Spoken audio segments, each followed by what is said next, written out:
নমস্কার বন্ধুরা, আমি কিংশুক মজুমদার। আজ আমি আপনাদের কাছে নিয়ে এসেছি শ্রীমতী জয়া চক্রবর্তী সোমার লেখা নিঃশব্দ বিভীষিকা বইটির পাঠ্যপ্রতিক্রিয়া।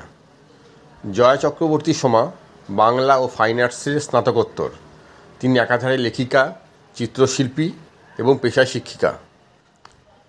একটা বেসরকারি গ্রামীণ ঋণদান সংস্থার কার্যবাহী আধিকারিক হিসাবে সুন্দরবনের একটা প্রত্যন্ত গ্রামে আসেন সংকেত ভট্টাচার্য।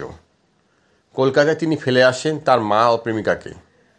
সুন্দরবনের এই গ্রামে সাপ বা কুমিরের এলাকায় আলাপ হয় প্রমোদ, মইদুল, ত্রিদীপবাবুর সাথে।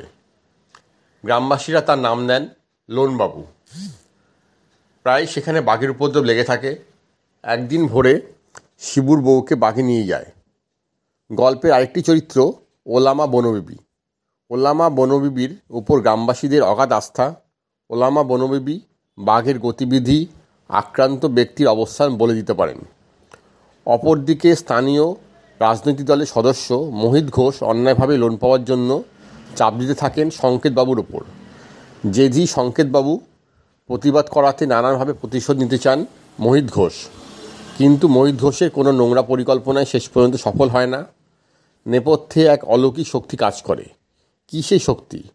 ওলামা বনবিবি কেন বারবার সংকেতবাবুকে রক্ষা করেন? শামসুল বাগ কি ওলামা বনবিবির পোষ্য? অনেকটা ওলামা বনবিবির মতোই এই শামসুল বাগের চোখ নীল, পায়ে সমস্যা আছে। পুরো পরিস্থিতিটাই রহস্যময়। কীভাবে সাক্ষাৎ মৃত্যুর মুখ থেকে ফিরে আসেন সংকেতবাবু? ত্রিদীপবাবু কেমন মানুষ? তিনি কি সংকেতবাবু শুভানুধ্যায়ী নাকি?